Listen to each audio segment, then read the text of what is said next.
Sa ngalan ng Ama, ng Anak, at ng Espiritu Santo. Amen. Sumainyo ang Panginoon. At sumaiyo rin. Mga kapatid, sa araw na ito ating pinagdiriwang ang banal na kapistahan, ang pagkamartir ni San Maximilian Kolbe. Isa siyang pari na inalay ang buhay niya kapalit ng isang preso, isang nakakulong na tao nung panahon ng mga Nazi sa World War II sa Germany. Imbis na ang taong yun, isang ama, isang asawa, ang patayin ng mga sundalo, nakipagpalit siya ng pwesto sa kanya. Binigay niya ang kanyang buhay. At tinuturuan tayo ni San Maximilian Kolbe ang tunay na kahulugan ng pagmamahal.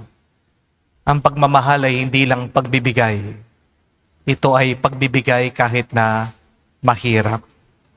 Ang pagmamahal ay katapatan kahit na masakit, kahit na mahapdi. Ang pagmamahal ay nangangailangan ng sakripisyo. Ang tunay na pag-ibig ay kailangan may pagdanak ng dugo. Yan ang mahirap na hamon ang bawat isang mag-asawa na pinagdadaanan nila ngayon. Minsan pag tayo ay susugat, nahihirapan sa ating mga relasyon, ang natural tendency natin, kalaunan, gusto nating umiwas, gusto nating huminto, umaayaw tayo. Pero magpapatuloy tayo na may pagmamahal, pag-ibig sa ating mga puso, lalong-lalo na sa tulong ng grasya ng Diyos, makakatagpo tayo ng pagpapala ng himala galing sa Diyos. Hilingin natin ang panalangin ni San Maximilian, lalong-lalo na sa mga mag-asawa na nahihirapan sa kanilang mga relasyon. At para tayong lahat ay makitang karapat dapat makatanggap sa mga banal na misteryo, hilingin natin muli ang awa at pagpapatawad ng Diyos. Inaamin ko Sa makapangyarihang Diyos at sa inyo mga kapatid, na lubha akong nagkasala sa isip, sa salita, sa gawa at sa aking pagkukulang. Kaya isinasamo ko sa mahal na Birheng Maria, sa lahat ng mga anghel at mga banal, at sa inyo mga kapatid, na ako'y ipanalangin sa Panginoong ating Diyos. kawan tayo na makapangyarihang Diyos. Patawarin tayo sa ating mga kasalanan at patnubayan tayo sa buhay na walang hanggan. Amen. Panginoon, kaawaan mo kami. Panginoon, kaawaan mo kami. Kristo, kaawaan mo kami. Kristo, kaawaan mo kami. Panginoon, kaawaan mo kami. Panginoon, kaawaan mo kami. Manalangin tayo. Ama naming makapangyarihan, ginawa mong manaig sa mga pahirap ang martir na si San Maximilian Kolbe. Pagkaloob mong kaming nagdiriwang ngayon sa kanyang tagumpay, ay makapanatili di natitinag na mga kumakalaban, pakundangan sa iyong pagkupkop sa amin araw-araw. Sa pamagitan ni Jesucristo kasama ng Espiritu Santo, magpa sa walang hanggan. Amen.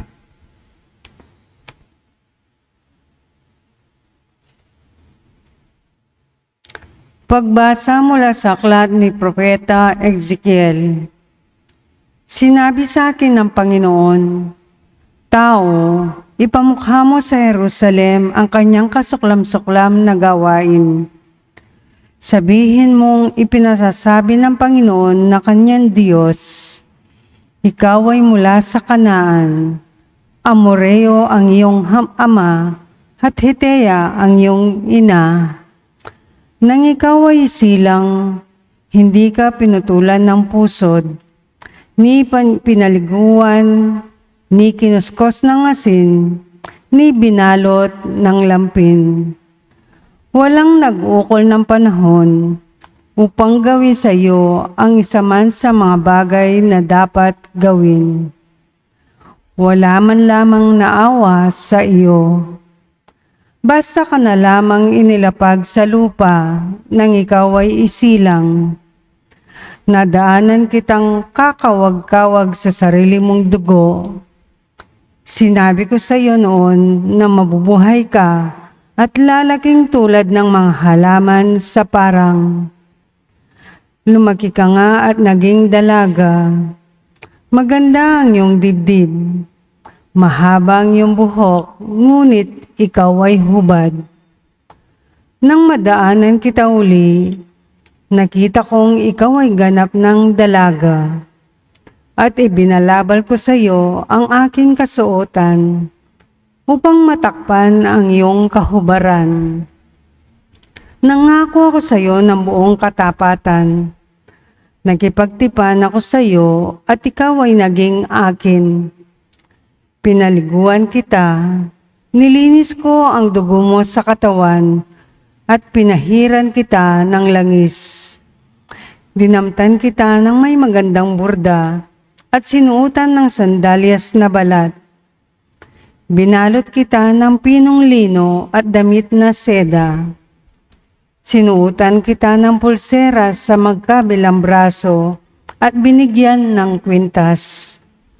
Binigyan din kita ng hikaw sa ilong at tainga.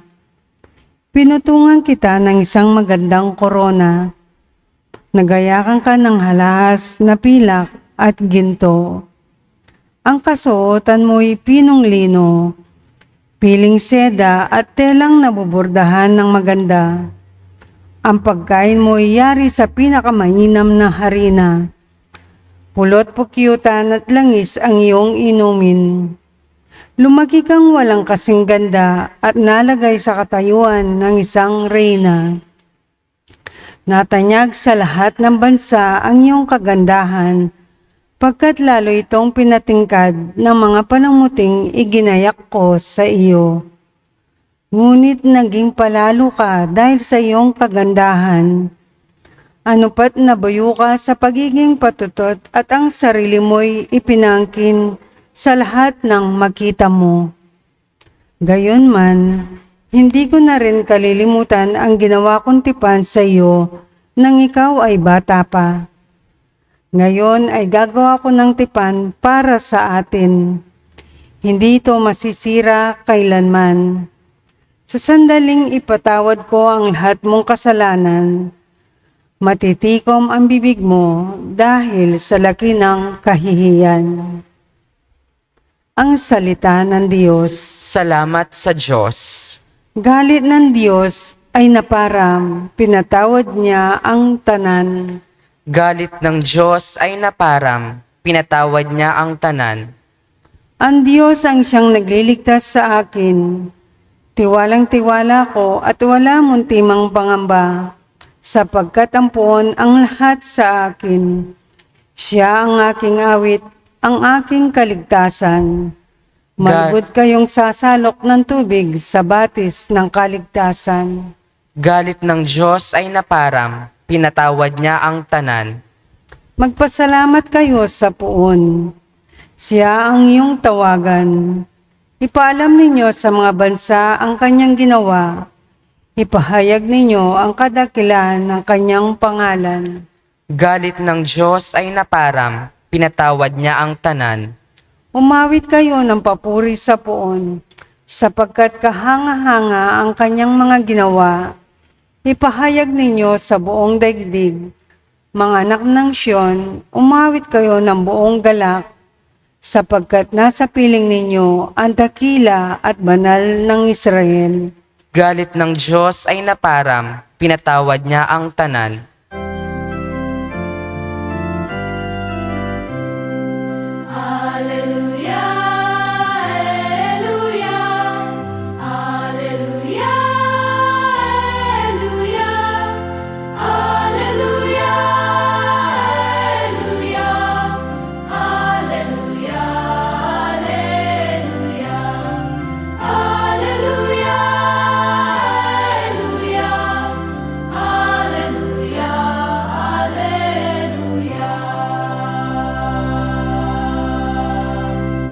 Tanggapin niyo ang salita na di sa tao nagmula, kundi sa Diyos na dakila. Aleluya, aleluya. Sumainyo ang Panginoon. At sumaiyo rin. Ang mabuting balita ng Panginoon ayon kay San Mateo. Papuri sa iyo, Panginoon. Nung panong yun, may mga Pariseyong lumapit kay Jesus at tinangkang siluin siya sa pamagitan ng tanong na ito. Naayon ba sa kautusan na hiwalayan ng lalaki ang kanyang asawa sa kahit anong kadahilanan? Sumagot si Jesus, hindi pa ba ninyo nababasa sa kasulatan na sa pasimulay nilalang sila ng may kapal, lalaki at babae? At sinabi dahil dito, iiwan ng lalaki ang kanyang ama't ina at magsasama sila ng kanyang asawa. At sila'y magiging isa. Kaya't hindi na sila dalawa, kundi isa. Ang pinagsama ng Diyos ay huwag paghiwalayin ng tao. Tinanong siya ng mga Pariseo, bakit iniutos ni Moises na bigyan ng lalaki ang kanyang asawa ng kasulatan na paghihiwalay bago hiwalayan iyon? Sumagot si Jesus, dahil sa katigasan ng inyong ulo. Kaya pinahintulot ni Moises na hiwalayan ninyo ang inyong asawa. Subalit, hindi gayon sa pasimula. Kaya sinasabi ko sa inyo, sino mang lalaking humiwalay sa kanyang asawa sa anumang dahilan liban sa pakikiapid at mag-asawa sa iba, ay nangangalunya. At ang mag-asawa sa babaeng hiniwalayan ay nangangalunya rin. Sinabi ng mga alagad, kung gayon po ang kalagayan ng lalaki sa kanyang asawa, mabuti pang wag nang mag-asawa. Sumagot si Jesus, hindi lahat ay makakatanggap ng simulaing yan, kundi yaon lamang pinagkaloob ng Diyos. Sapagkat may iba't ibang dahilan kung bakit may mga lalaki na hindi makapag-asawa. Ang ilan dahil sa kanilang katutubong kalagayan, ang iba dahil sa kagagawan ng ibang tao ay nagkagayon sila. Meron naman hindi nag-aasawa alang-alang sa ikauunlad ng paghahari ng Diyos. Ang makakatanggap ng simulaing ito ay tumanggap nito. Mga kapatid, ang mabuting balita ng ating Panginoon. Pinupuri ka namin, Panginoong Hesukristo. Magandang araw po muli sa inyong lahat. May napakaganda pong pag-aaral na ginawa sa Germany. Napag-alaman po nila na ang mga mag-asawa na humahalik daw sa bawat isa bago po sila pumasok sa trabaho, ay mas humahaba daw po ang kanilang buhay ng 5 years. Kissing your spouse before you go to work can extend your life by 5 years. Dagdag pa po rito, nakita daw po ng mga researchers na ang mga mag-asawa na nagpa-flying kiss sa bawat isa bago po sila umalis sa bahay, ay madalas naman po na nagkakaroon ng mataas na sahod at napopromote sa trabaho. Ayan, alam niyo na po ha? Mukhang pagkatapos po ng misang ito, dadami ang mga maghahalikan sa labas ng simbahan. Pero pakiusap ko lang po ha? Huwag niyo na po akong i-flying kiss.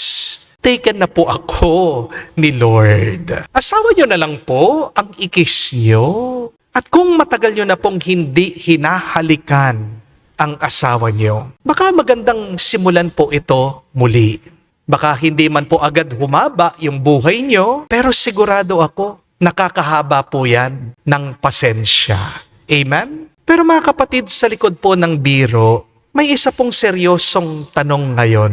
Paano nga ba nagtatagal at tumitibay ang isang pagsasama? Paano nagiging mas masaya at mas matatag ang isang kasal? Kasi ang dami pong mga mag-asawa ngayon, pagod na. Ang dami pong nagsasabi, hindi na nila kaya. Ang dami pong mga nag-aaway at gusto nang sumuko sa bawat isa. Nagpapasalamat po tayo sa Diyos dahil may iniwan siyang 3 turo dito po sa ating nabasang ebanghelyo kung paano mananatiling nagmamahalan ang mga mag-asawa. Una po, huwag niyong kalimutan. Ang asawa mo ay hindi lang pinili mo. Siya din ay pinagkatiwala ng Diyos sa'yo. Napakaganda po ng turo, sabi ng ating Panginoong Jesucristo. Jesus said, what God has joined together, man must not separate. Pansinin niyo po ang sabi ng Panginoon. Hindi niya sinabi, what man has joined together. Ang sabi niya, what God has joined together. Ibig po sabihin, sa pananaw ng pananampalataya, ang kasal hindi lamang po kasunduan ng dalawang taong nagmamahalan. Ang kasal ay tipan na kasama ang Diyos. Hindi mo lang pinili ang asawa mo. Pinili rin siya ng Diyos para sa iyo. Ito po ang problema minsan sa marriage. Nung boyfriend at girlfriend pa, nagdadasal sila. Lord, sana siya na. Lord, ibigay mo naman siya sa akin. Lord, kahit na ano gagawin ko para maging kami lang. Pero pagkatapos po ng 10 taon na magkasama sila, na mag-asawa na sila, pansin niyo, nag-iiba na yung panalangin nila. Hindi po ba? Anong sinasabi? Lord, bakit naman itong binigay mo sa akin? Lord, hanggang kailan kaya mabubuhay ito? Lord, bakit hindi mo pa siya kunin? Dati sinasabi, Lord, sana siyang forever. Pero ngayon, sinasabi, Lord, ayaw ko na, patayin mo na ito. Mga kapatid, madaling magmahal kapag lovable ang isang tao. Di po ba? Madaling magmahal kapag sweet siya. Madaling magmahal kapag walang problema sa pera. Madaling magmahal kapag healthy siya. Madaling magmahal kapag walang disagreement. Pero ang tunay na lalim ng kasal ay makikita mo kapag dumarating na yung mga araw na mahirap ng magmahal. Dahil ang Christian marriage po ay hindi lamang, I love you because you make me happy. Ang tunay na pagmamahal nating mga Kristiyano ay, I choose to love you even on days when loving you requires sacrifice. Hindi po ibig sabihin nito na dapat tiisin na natin ang pag-aabuso, ang karahasan, o ang panganib. Ang pagmamahal ay hindi po lisensya para saktan mo ang iyong minamahal. Hindi po ba? Kaya kung binubugbog ka na, binabantaan ka na, sinisigawan ka pa, hindi po kasalanan, kapatid, na lumayo ka sa asawa mo. Hindi kasalanan na magpatulong sa ibang tao. Pero sa ordinaryong hirap ng pagsasama, tandaan niyo po ito, nagtatagal ang pagsasama, hindi dahil perpekto ang mga mag-asawa. Hindi nagtatagal ang mga mag-asawa dahil wala silang problema. Nagtatagal ang pagsasama dahil kahit na hindi perpekto ang mag-asawa, pinipili pa rin nilang mahalin ang bawat isa. Hindi po perfection ang kailangan sa marriage. Commitment. Katapatan. Kaya sa susunod na mag-away po kayo ng asawa mo, sabihin niyo po sa bawat isa, hindi ka man perpekto, hindi man ako perpekto, pero pinili tayo ng Diyos para sa bawat isa, kaya ingatan natin ang bawat isa. Pangalawa po, tandaan nyo, ang pinakakalaban ng marriage ay hindi po third party, kung hindi hardness of heart. Ito pong napakalalim na sinabi ng ating Panginoong Jesucristo. Because of the hardness of your hearts, Moses allowed you to divorce your wives. Pansinin niyo po, hindi agad sinabi ni Jesus, ang problema ay pera. Hindi po binanggit ng Panginoon, ang problema ay ang biyanan. Wala din po sinabi si Jesus na ang problema ay ang trabaho. Ang sinabi niya, ang pinaka-problema, bakit may hidwaan ng mag-asawa ay katigasan ng puso. Hardness of heart. Kasi maaaring maliit lang ang problema ng mag-asawa. Pero kapag tumitigas ang puso nila, lumalala ang problema nila. Amen? Kapag matigas ang puso, ayaw nang makinig, ayaw nang mag-sorry, ayaw nang umunawa, umintindi, ayaw nang magpatawad. Kapag matigas ang puso, gusto ng isa, siya palagi ang tama. Kapag may katigasan ng puso, may pride.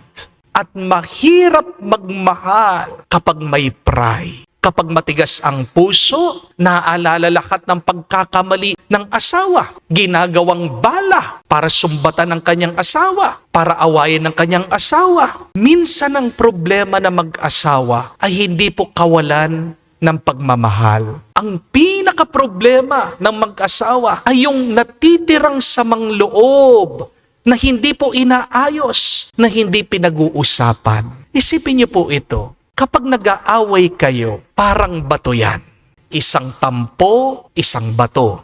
Isang masakit na salita, isa na namang bato. Isang pangako na hindi tinupad, isa na namang bato. Isang pagkukulang, isang bato. Isang sorry na hindi sinabi, isang bato. Hanggang pansinin niyo po, dahil naiipon yung mga batong yan, nagkakaroon na ng pader sa pagitan ng mga mag-asawa. Magkatabi sila sa kama, magkalayo ang puso nila. Nasa iisang bahay, pero hindi sila nag-uusap. Kumakain sa isang lamesa, parehong nagse-cellphone, hindi nagtitinginan, hindi nagkikibuan. Kaya ang milagro na kailangan ng maraming kinasal ay hindi naman yung pagbabago ng kanyang asawa. Baka ang pinakamilagro na kailangan ng mga mag-asawa ay yung pagpapalambot ng Diyos sa kanilang mga puso. Hindi po ba? Kaya bago mo ipagdasal, sabihin sa Diyos, Lord, baguhin mo naman yung asawa ko. Bakit hindi mo subukan, idagdag mo ang panalangin na ito? Lord, baguhin mo rin ako. Lord, turuan mo kong makinig. Lord, alisin mo ang pride ko. Lord, turuan mo kong humingi ng tawad. Lord, turuan mo kong magpatawad.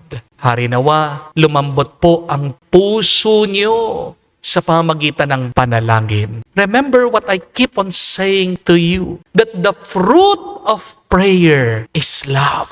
Kapag palagi kang nagdadasal, lumalambot ang puso mo, diyan muli nagigising ang pagmamahal mo. Because remember, a soft heart can survive hard seasons, but a hard heart can destroy the most beautiful relationships. Pangatlo po at kahuli-hulihan, tandaan nyo, ang matibay na marriage ay hindi lang po sa pagitan ng dalawang tao. Pero ang matibay na kasal ay sa pamamagitan ng tatlo. Ikaw, asawa mo, at ang Diyos. Sabi po ni Jesus, the two shall become one flesh. Napakalalim po nun. Ang kasal po ay dalawang buhay na tututong maging isa. Pero, paano magiging isa yung dalawang taong magkaiba? Magkaiba ang ugali, magkaibang pagpapalaki, magkaibang pag-iisip, magkaibang priorities, magkaibang temperament. Minsan, pansinin niyo po, pati aircon na lang, hindi magkasundo. Yung isa, giniginaw na, 25 degrees pa lang. Habang yung isa, 18 degrees na, naiinitan pa rin. Yung isa, gusto mag-ipon. Habang yung isa, gusto naman mag-shopping. Yung isa, tahimik kapag galit. Habang yung isa, maingay kapag galit. Kaya ang tanong, paano magiging isa yung dalawa na magkaiba? Simple lang po, kailangan merong sentro. At para sa mga Kristiyanong mag-asawa, ang pinakasentro na mag-uugnay ng dalawa ay walang iba kundi si Kristo. Amen? Kaya napakahalaga ng panalangin sa buhay ng mga mag-asawa. Dahil sa panalangin, doon kayo nagiging isa sa Diyos.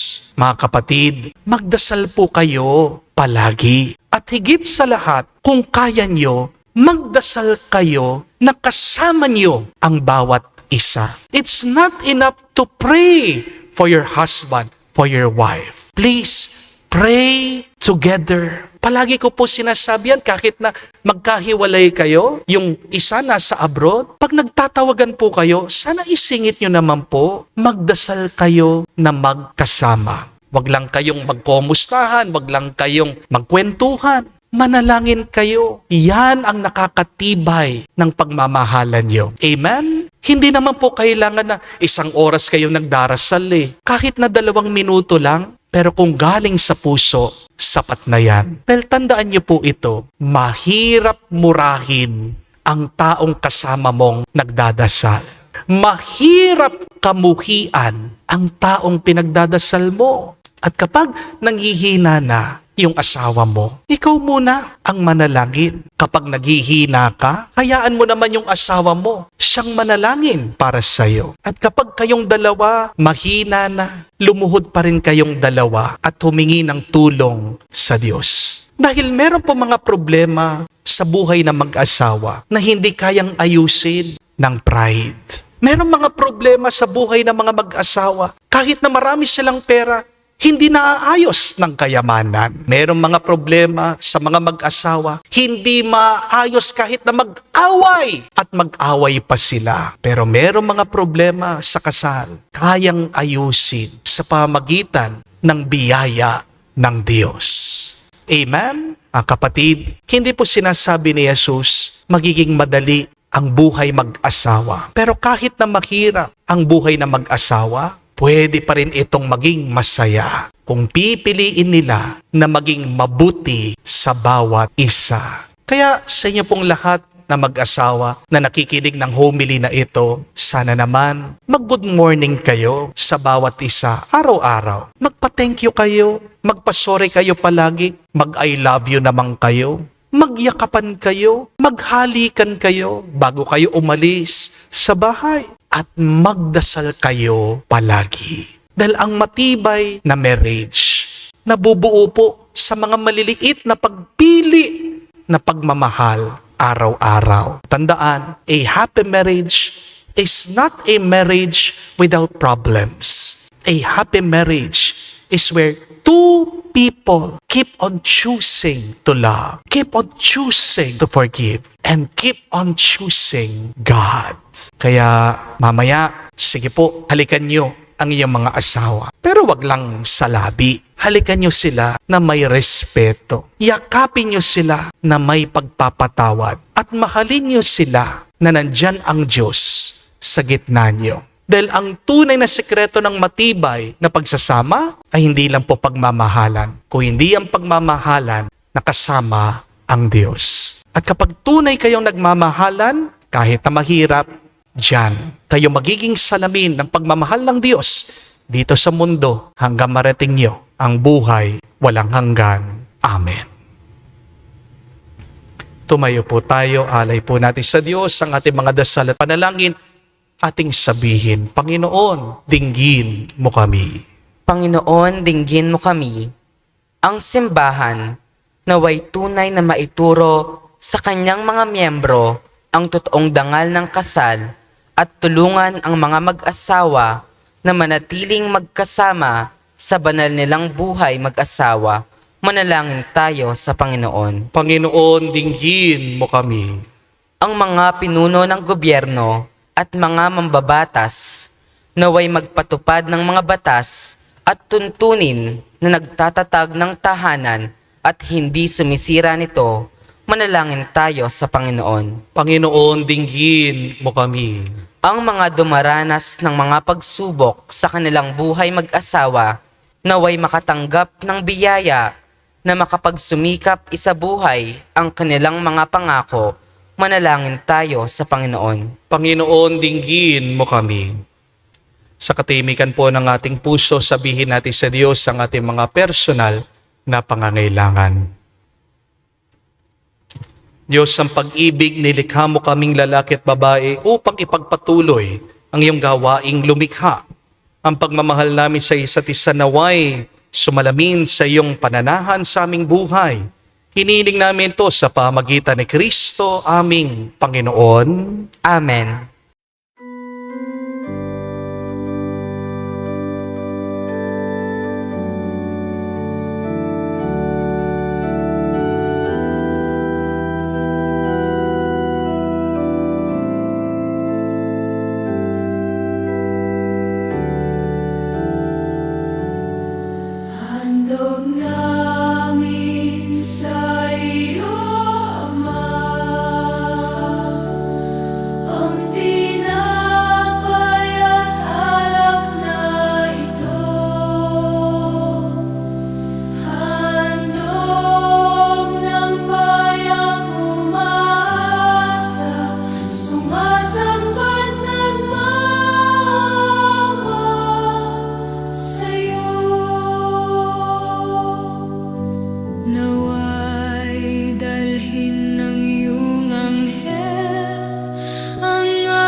Manalangin kayo mga kapatid para ang ating mga paghahain ay kalugdan ng Diyos, amang makapangyarihan.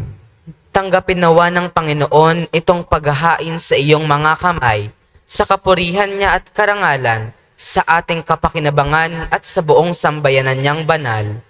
Ama naming lumikha, pakabanalin mo at basbasan ang mga alay na nakahanda upang pag-alabin nito ang aming diwa sa ningas ng pag-ibig mo na nagdulot ng tagumpay sa pagpapakasakit ni San Maximilian Kolbe sa pamagitan ni Jesucristo kasama ng Espiritu Santo magpa sa walang hanggan. Amen. Sumainyo ang Panginoon. At sumaiyo rin. Itaas sa Diyos sa inyong mga puso at diwa. Itinaas na namin sa Panginoon. Pasalamatan natin ang Panginoong ating Diyos. Marapat na siya ay pasalamatan. Ama naming makapangyarihan, tunay nga marapat ikaw ang aming pasalamatan. Ngayon aming kagalakan na si San Maximilian Kolbe ay parangalan. Siya'y kapanalig naming may paninindigan na ikaw ay pahayag kahit siya'y mamatay. Sapagkat minarapat mo kanyang matularan ang iyong anak na naghain ng sariling buhay, tulad na naganap ng iyong anak, ang dugo ng martir ay dumanak, hindi dahil sa katatagang likas, kundi dahil sa iyong bigay na lakas. Kaya kaisa na mga anghel nagsisiawit ng papuri sa iyo, nang walang humpay sa kalangitan, kami nagbubunyi sa iyong kadakilaan.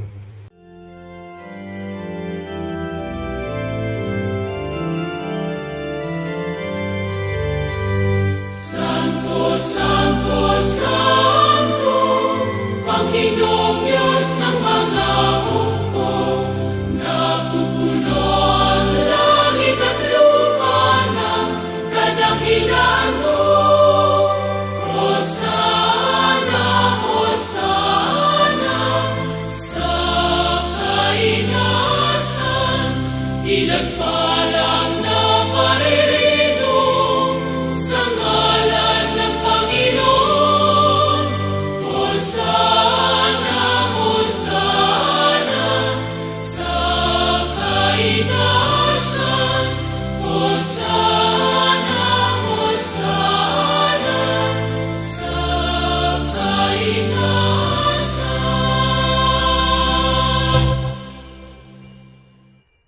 Ama naming banal, ikaw ang bukal ng tanang kabanalan.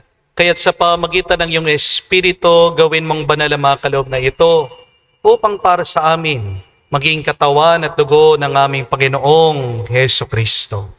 Bago niya pinagtiis ang pusang loob na maging handog, hinawakan niyang tinapay, pinasalamatan kanya, pinaghati-hati niya iyon, inubot sa kanya malagad at sinabi, tanggapin ninyong lahat ito at kanin, tong aking katawan na ihahandog para sa inyo.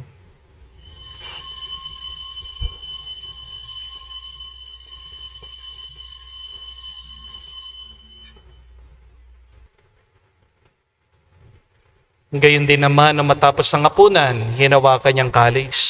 Muli kanyang pinasalamatan. Nabot niya ang kalis sa kanya malagad at sinabi, tanggapin ninyong lahat ito at inumin. Ito ang kalis ng aking dugo, ng bago at walang hanggan tipan. Ang aking dugo na ibubuhos para sa inyo at para sa lahat, sa ipagpapatawad ng mga kasalanan. Gawin ninyo ito sa pag-alaala sa akin.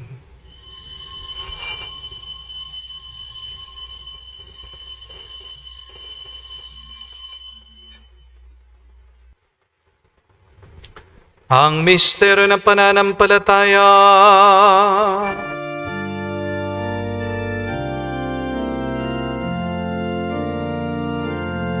Si Kristo ay namatay, si Kristo ay nabuhay, si Kristo ay babalik sa wakas.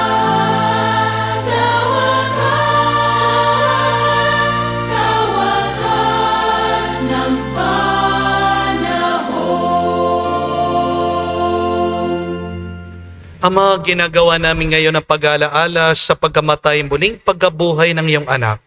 Kaya tinialay namin sa iyong tinapay nagbibigay buhay at ang kalis na nagkakaloob ng kaligtasan. Kami nagpapasalamat dahil kami iyong minarapat na tumayo sa harap mo para maglingkod sa iyo. Sinasamo namin kami magsalo-salo sa katawan at dugo ni Kristo ay mabuklod sa pagkakaisa sa pamagitan ng Espiritu Santo. Amalingapin mong iyong simbahan, laganap sa buong daigdig. Puspusin mo kami sa pag-ibig.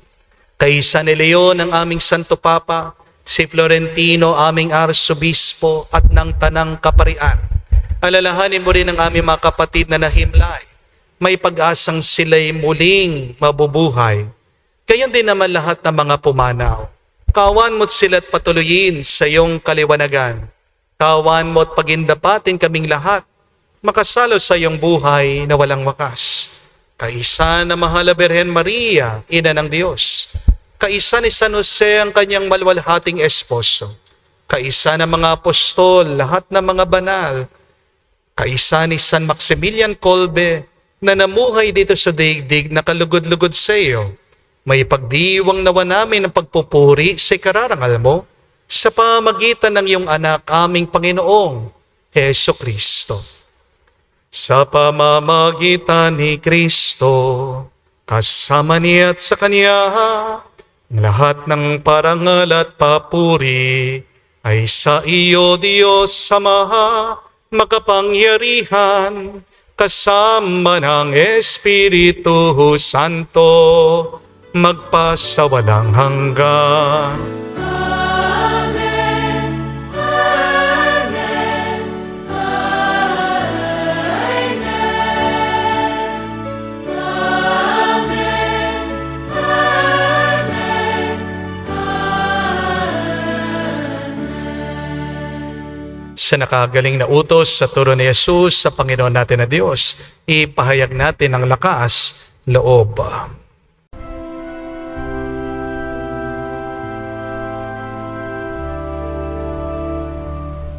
Ama namin, sumasalangit ka, sambahin ang ngalan mo, mapasa amin ang kaharian mo, sundin ang loob mo dito sa lupa para lang sa langit. Bigyan mo kami ngayon ng aming kakanin sa araw-araw at patawarin mo kami sa aming mga sala para ng pagpapatawad namin sa nagkakasala sa amin. At huwag mo kami ipahintulot sa tukso at iadya mo kami sa lahat ng masama. Hinihiling namin kami adya sa lahat na masama, pagkalooban ng kapayapaan araw-araw, ligtas sa kasalanan, ilayo sa lahat ng kapamakan, samantalang aming pinanabikan ang dakilang araw ng pagpapahayag ng tagapagligtas naming si Heso Kristo. Sapagkat iyo ang kaharian at ang kapangyarihan at ang kapurihan magpakailanman. Amen. Panginoong Heso Kristo, sinabi mo sa mga apostol, kapayapaan ang iniiwan ko sa inyo. Ang aking kapayapaan binibigay ko sa inyo. Tunghayan mo ang aming pananampalataya at huwag ang aming pagkakasala.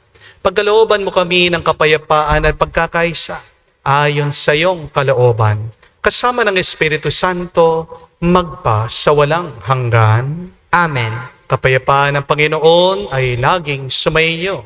at sumaiyo rin. Magbigayan po tayo ng kapayapaan sa bawat isa. Peace with you po, kapayapaan po sa bawat isa.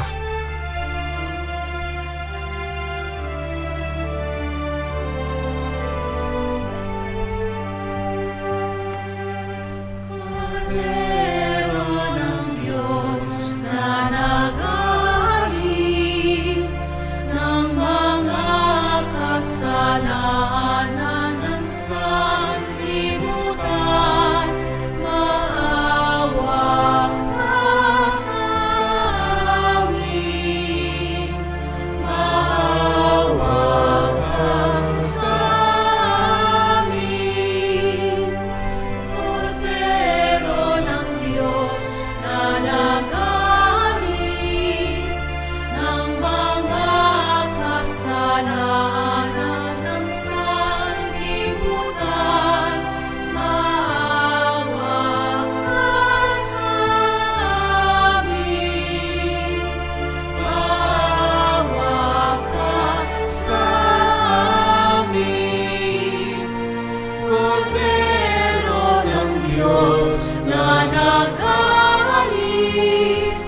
ng mga kasalanan ng sanlibutan, ipagkaloob mo sa amin ang kapayapaan.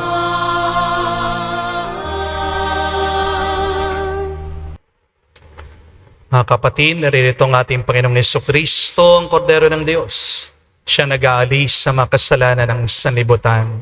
Mapalad tayong lumalapit sa piging ng Kordero.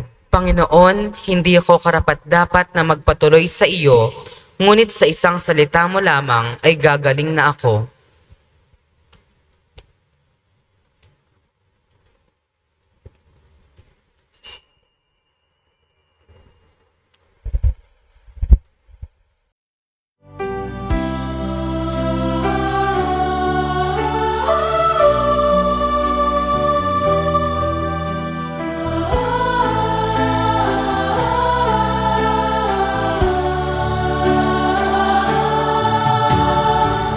Gabayan mo ako, O Diyos, sa buhay na ito.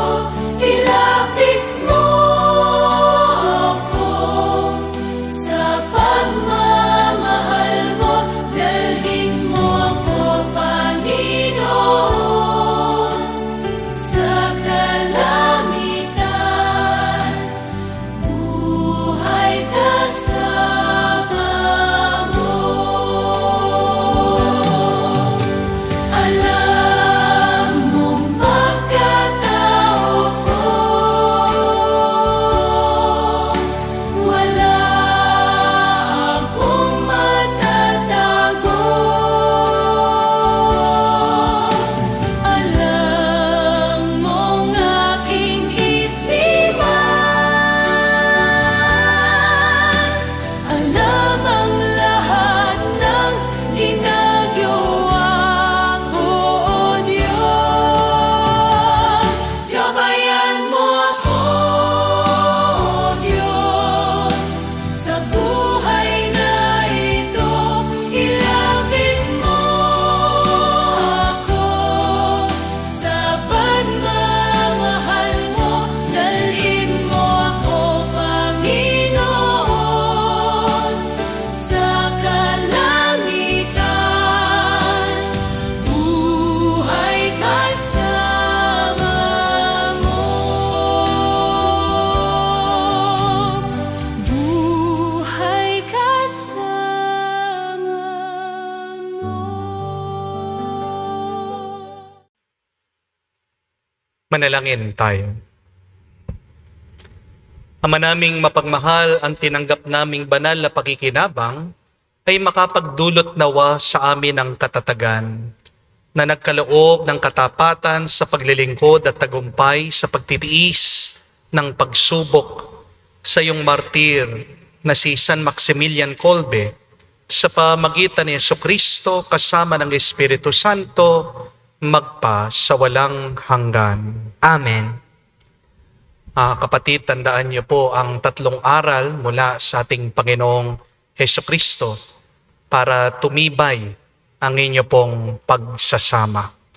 Unang-una, ang mga mag-asawa ay hindi nagkakahiwalay dahil sa third party, dahil sa mga problema. Ang unang problema ay katigasan ng puso. The hardness of hearts. Paano lalambot ang puso?